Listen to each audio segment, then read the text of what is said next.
HSC কম number এসেছে তার মানে কি লাইফ শেষ? এরপরে কি আর কিছু নেই? কোনো চিন্তা করার কারণ নেই, আমি আছি। আমি তোমাদের জানাবো যে কম নাম্বার যদি তোমার এইচএসসি থাকে তারপরেও তোমরা কিভাবে একটা স্ট্রং কেরিয়ার গড়ে তুলতে পারবে, সেই সমস্ত কিছু আজকের ভিডিওটিতে আমরা আলোচনা করব। রেজাল্ট বেরানোর পরে অনেক স্টুডেন্টরাই হতাশ হয়ে যায়, কারণ তাদের কম মার্কস এসেছে বাকি স্টুডেন্টদের তুলনায়। তাদের বন্ধুরা অনেক বেশি মার্কস পেয়ে গেছে, ফ্যামিলি থেকে প্রেসার দেওয়া হচ্ছে, বাবা মায়ের চাপ, এছাড়া ফিউচার নিয়ে একটা ভয় তো রয়েছে। তবে একটা সত্যি কথা কি, এই মার্কস কিন্তু তোমার ফিউচার পুরোপুরি বদলে দেবে না। মার্কস তোমার ফিউচার ডিসাইড করে না। আজকে আমি তোমাদের জানাবো যে লো মার্কস পেয়েও কিভাবে তোমরা ভালো কেরিয়ার গড়ে তুলতে পারবে। তাই প্যানিক না হয়ে ভিডিওটি শেষ পর্যন্ত দেখতে থাকো এবং সঠিক ডিসিশন নাও। আমি বেশ কয়েকটি স্কিল বেসড কেরিয়ার অপশন বলবো।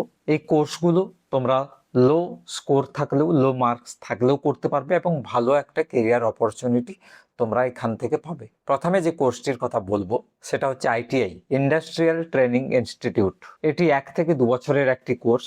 কিছু উল্লেখযোগ্য ট্রেড হচ্ছে ফিটার, সিওপিএ, ইলেকট্রিক্যাল, মেকানিক্যাল। খরচ অনেকটাই কম, খুব তাড়াতাড়ি জব তোমরা এখান থেকে ক্র্যাক করতে পারবে কমপ্লিট করার পরে, এবং 10 থেকে 12 হাজারের ইনিশিয়াল স্যালারি প্যাকেজ তোমরা আশা করতে পারো। যদি তোমার তাড়াতাড়ি জবের দরকার হয় এইচএস এর পরে, তাহলে এই 1 থেকে 2 বছরের কোর্সটি করে তোমরা জবের জন্য ট্রাই করতে পারো। এরপরের যে কোর্সটির কথা বলবো সেটা হচ্ছে পলিটেকনিক, অর্থাৎ ডিপ্লোমা ইঞ্জিনিয়ারের কোর্স। এটি মূলত 3 বছরের একটি ডিগ্রি কোর্স হয়ে থাকে। ডিপ্লোমা ইঞ্জিনিয়ার অর্থাৎ জুনিয়র ইঞ্জিনিয়ার যদি তোমরা হতে চাও তাহলে এই কোর্সটি তোমরা করতে পারো। বিভিন্ন ট্রেডে এই কোর্সটি করা যায়, যেমন কিছু উল্লেখযোগ্য ট্রেড হচ্ছে chemical engineering, mechanical engineering, electrical engineering, computer science and engineering, এছাড়া সিভিল ইঞ্জিনিয়ারিং। তোমাদের ইচ্ছে মতো তোমার যেটাতে ইন্টারেস্ট সেটাতে তুমি ভর্তি হতে পারো এবং এই কোর্সটি কমপ্লিট করার পরে তোমরা অ্যাজ এ জুনিয়র ইঞ্জিনিয়ার বিভিন্ন কোম্পানিতে জবের জন্য অ্যাপ্লাই করতে পারো। শুধুমাত্র কোম্পানি অর্থাৎ প্রাইভেট কোম্পানিতেই যে জব পাবে তা কিন্তু নয়, তোমরা চাইলে সরকারি চাকরিও পেতে পারো এই কোর্সটি করার পরে। সরকারি চাকরির জন্য কিছু ফর্ম বের হয়, সেগুলো ফিল আপ করে সেই পরীক্ষাগুলোতে যদি তোমরা পাস করতে পারো, তোমরা অ্যাজ এ সরকারি জুনিয়র ইঞ্জিনিয়ার হিসেবে কাজ করতে পারবে। 3 নম্বরে যে কোর্সটির কথা বলবো সেটা হচ্ছে প্যারামেডিক্যাল। প্যারামেডিক্যাল বিভাগে বিভিন্ন ধরনের কোর্স রয়েছে। আমি আমার চ্যানেলে এর আগে প্যারামেডিক্যাল নিয়ে অনেকগুলো কোর্সের কথা বলেছি, সেগুলো ডেসক্রিপশন বক্সের লিঙ্ক দেওয়া আছে, তোমরা দেখে নিতে পারো। প্যারামেডিক্যাল বিভাগের কিছু উল্লেখযোগ্য কোর্স হচ্ছে ডিএমএলটি, বিএমএলটি, ফিজিওথেরাপিস্ট, ওটি technician, X ray technician, CT scan technician. এগুলো হচ্ছে উল্লেখযোগ্য কোর্স যেগুলো তোমরা প্যারামেডিক্যাল বিভাগে করতে পারো। 1 থেকে 2 বছর কি 3 বছরের কোর্সগুলো হয়ে থাকে। বিভিন্ন কোর্সের ডিউরেশন বিভিন্ন রয়েছে। যদি তোমরা সার্টিফিকেট কোর্স করো 6 মাসে হয়ে যাবে। যদি ডিপ্লোমা করতে চাও 1 থেকে 2 বছরের মধ্যে হয়ে যাবে। যদি তোমরা গ্র্যাজুয়েশন করতে চাও 3 বছর। তোমার যদি তাড়াতাড়ি জবের দরকার হয় তাহলে ডিপ্লোমা অথবা সার্টিফিকেট কোর্সগুলো তোমরা করতে পারো। এই কোর্সটি কমপ্লিট করার পরে ইনিশিয়াল স্যালারি 10 থেকে 12 হাজার টাকা তোমরা আশা করতে পারো।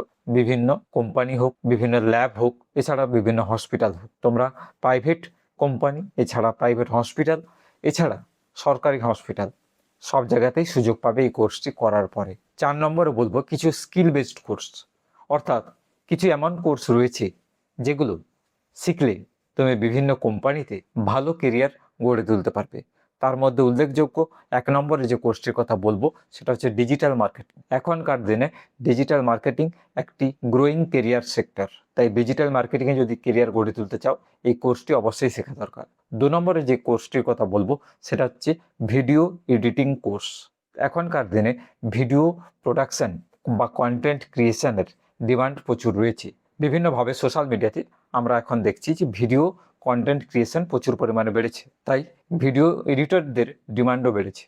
তাই তোমরা যদি ভিডিও এডিটিং শিখতে পারো, ভালো এডিট করতে পারো, তাহলে অবশ্যই তুমি এখানে ভালো কেরিয়ার গড়ে তুলতে পারবে। 3 নম্বর যে কোর্সটির কথা বলবো সেটা হচ্ছে গ্রাফিক্স ডিজাইন। গ্রাফিক্স ডিজাইন করেও একটা ভালো কেরিয়ার তোমরা গড়ে তুলতে পারবে। 4 নম্বর যে কোর্সটির কথা বলবো সেটা হচ্ছে ফ্রিল্যান্সিং। তোমার যে কোনো সাবজেক্টের প্রতি যদি নলেজ থাকে, সেটা ভিডিও এডিটিং হতে পারে, ডিজিটাল মার্কেটিং হতে পারে, ইউআই ইউএক্স ডিজাইন হতে পারে, ওয়েবসাইট ডেভেলপমেন্ট হতে পারে, এই সমস্ত বিষয়গুলোতে যদি তোমার ইন্টারেস্ট থাকে বা তোমার নলেজ থাকে, তুমি সেটা সেল করতে পারো অনলাইনে। বিভিন্ন ধরনের অনলাইন প্ল্যাটফর্ম রয়েছে, সেগুলোতে তুমি সেল করতে পারো। ফ্রিল্যান্সিং সম্পর্কে যদি বিশদে জানতে চাও, নিচে ডেসক্রিপশনে লিঙ্ক দেওয়া থাকবে, সেখান থেকে গিয়ে তোমরা চেক আউট করতে পারো ভিডিওগুলো। 5 নম্বরে যে কোর্সটির কথা বলবো সেটা হচ্ছে জেনারেল ডিগ্রি কোর্স, অর্থাৎ সাধারণ বিএ, বিএসসি, বিকম এই ধরনের যে জেনারেল ডিগ্রি কলেজে কোর্সগুলো করানো হয় এগুলো তোমরা করতে পারো। এগুলো গ্র্যাজুয়েশন ডিগ্রি কোর্স। এগুলোতে বিভিন্ন কলেজে বিভিন্ন ধরনের কোর্স রয়েছে এবং প্রত্যেকটি কলেজের ক্রাইটেরিয়া আলাদা রয়েছে।